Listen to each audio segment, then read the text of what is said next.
அனைவருக்கும் வணக்கம். வாசகங்களால் நான், வாசகங்களுக்காக நான். அழகு பற்றி பார்ப்போம். அழகு பிறப்பிலேயே ஆண்டவன் கொடுத்த பரிசு. அழகு அனைவரையும் ஈர்க்கும். அழகால் நாம் பெருமை கொள்ளக்கூடாது. அழகால் அழிவை தேடிக்கொள்ளக்கூடாது.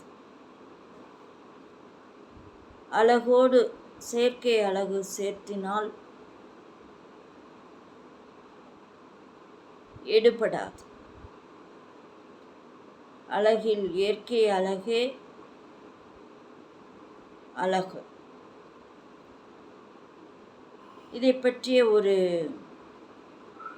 கதை பார்க்கலாம். மிகவும் வசதியான தம்பதியருக்கு ஒரு பெண் குழந்தை, ஒரு ஆண் குழந்தை. பெண் குழந்தையை நல்ல இடத்திற்கு கட்டி வைத்து விட்டார்கள், திருமணம் செய்து வைத்து விட்டார்கள். அதுவும் வெளிநாடு சென்று விட்டது. வசதி படைத்தவர்கள் வெளிநாடு செல்வதை ஒரு பெருமையாக நினைத்துக் கொள்கிறார்கள். நம் தாய் நாடே நமக்கு அடைக்கலம். நம் தாய் நாட்டில் உழைத்து நம் நாட்டிற்கே பெருமை சேர்க்க வேண்டும். வசதி படைத்தவர்கள் திருமணம் செய்து கொள்வது, படிப்பது, வேலை பார்ப்பது அனைத்துமே வெளிநாட்டில் என்று வைத்துக் கொள்கிறார்கள். அங்கு கிடைக்கும் அதிக வருமானம் என்பதை விட பெருமைக்காக செல்வர்கள் ஏராளம் பேர். ஒரே மகன். அந்த மகனுக்கு பெண் பார்த்தார்கள். அதாவது, எங்களுக்கு ஏகபோக வசதி இருக்கின்றது,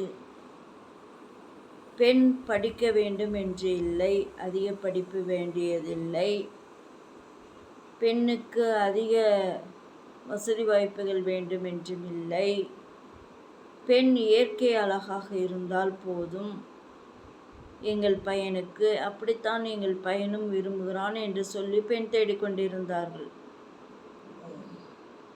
ஒரு பெண்ணும் அமைந்தது. ஒரே மகள், ஓரளவுக்கு வசதி. திருமணமும் நடந்தேறியது. தலை தீபாவளி அன்று அந்த புது பெண் பட்டாசு விட சென்றாள். அப்பொழுது பட்டாசு முகத்தில் பட்டு முகம் கருகிவிட்டது. எவ்வளவு செலவு செய்தும் சிகிச்சை செய்தாலும் முகம் வித்தியாசப்படும். இயற்கை அழகு இல்லாது மாறுபடும். ஆஸ்பத்திரியிலிருந்து, அதாவது மருத்துவமனையிலிருந்து பெண்ணின் தாய் வீட்டிற்கு கொண்டு விட்டான்.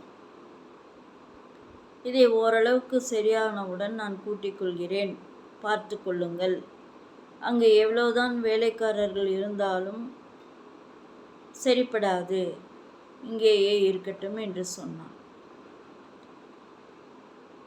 பெண்ணின் பெற்றவர்களும் பெண்ணும் உண்மை என்று நம்பிவிட்டார்கள். ஒரு மாதம் கழித்து வந்தான். நீ விவாகரத்து பத்திரத்தில் கையெழுத்து போட வேண்டும் என்று சொன்னான். ஏன் என்று கேட்டார்கள். பெண்ணும் பெண்ணின் பெற்றோர்களும் கண்ணீர் மல்க. என் பெற்றவர்கள் என்ன சொன்னாலும் நான் கேட்க மாட்டேன், என் இஷ்டம்தான். நான் பெண் அழகாக தான் வேண்டும் என்று கட்டினேனே தவிர வேறு படிப்புக்கோ வசதி வாய்ப்புக்கோ அல்ல. இது எவ்வளோ சிகிச்சை பண்ணினாலும், எவ்வளோ சிகிச்சை செலவு செய்தாலும் இயற்கை அழகு போனது தான். எனக்கு இந்த பெண் வேண்டாம். ஆரம்பத்திலேயே நான் வேறொரு பெண்ணை திருமணம் செய்து கொள்ள விரும்புகிறேன், இதில் கையெழுத்து போட வேண்டும் என்று சொன்னான். இந்த வார்த்தையை கேட்டவுடன் மூவருக்கும் திகீர் என்றது. கையெழுத்து போட்டு கொடுத்து விட்டார்கள். அவனும் சென்று விட்டான். வேறொரு பெண்ணையும் திருமணம் செய்து கொண்டான். இந்த பெண் 1 வருடம் கழித்து தன் நகைகளை எல்லாம் விற்று, இப்பொழுதுதான் பவுன் மிக அதிக விலைக்கு போகிறது அல்லவா? பவுன் எல்லாம் விற்று நகைகளை எல்லாம் ஒரு காதில் கூட சிறிய கம்மல் கூட இல்லாமல் அனைத்தையும் விற்று சிறிய அளவில் ஒரு அனாதை இல்லம் ஒன்று ஆரம்பித்தாள். அங்கே அனாதை குழந்தைகளை, பெற்றவர்கள் இருவருமே இல்லாத குழந்தைகளை எடுத்து பாதுகாப்புக்கு கொடுத்து வளர்க்க முன் வந்தாள். பணியாட்களையும் நியமித்தாள். அரச அனுமதியும் பெற்றுவிட்டாள். அவளுடைய வாழ்க்கை நல்ல மிகவும் அழகாகவும் அமைதியாகவும் ஒரு புண்ணிய காரியமாகவும் ஓடிக்கொண்டிருந்தது. அங்கேயே ஒரு சிறிய வீட்டை கட்டிக்கொண்டு பெற்றவர்கள் இருவரும் தன் மகளுடன் அங்கேயே இருந்தார்கள். பணியாட்களுக்கும் அங்கேயே தங்குவதற்கு இடம் அமைத்து கொடுத்தாள். 1 வருடத்திலேயே அரசாங்கம் அவளுக்கு விருது கொடுத்தது. அனைத்து பத்திரிகைகளிலும், டிவிகளிலும்,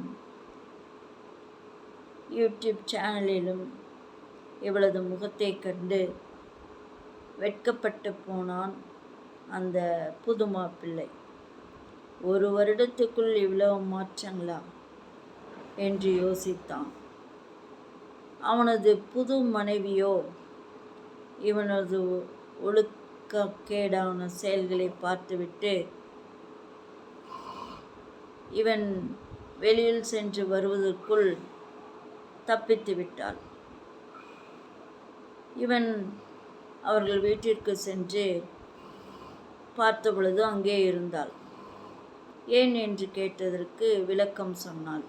பெற்றோர்களும் விளக்கம் சொன்னார்கள். கடைசியில், நீ விவாகரத்து பத்திரத்தில் கையெழுத்து போடு, இந்த மாதிரி அயோக்கியன் எனக்கு வேண்டாம் என்று சொன்னாள். அவனும் வெட்கப்பட்டு கையெழுத்து போட்டு விட்டான். 1 வருடத்தில் எத்தனை வித்தியாசங்கள், எத்தனை மாற்றங்கள்! எல்லாம் எப்படி வேணாலும் மாறும். யாரும் எதையும் எதிர்பார்த்து செய்வது தவறு. மாற்றங்கள் மாறாதவை என்பதை தெரிந்து கொள்வோம். முற்போக்கு எழுத்தாளர் வி.எஸ். ரோமா, கோயம்புத்தூர்.